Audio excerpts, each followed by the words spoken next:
Welcome back to another technical video. Today we'll be going through your question, answering it, and hopefully finding that solution that you need.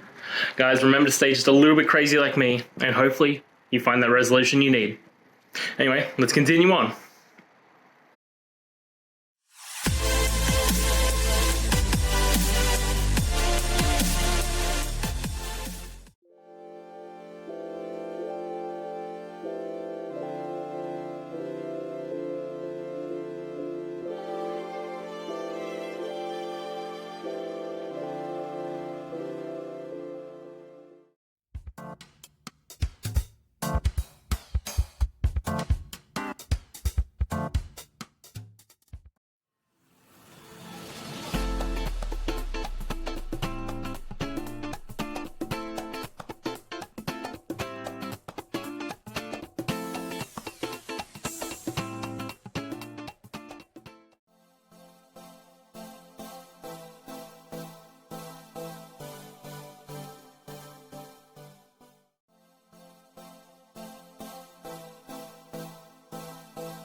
And that's it, guys. I hope the video helped find the resolution that you're looking for and you got the answer and worked your way through.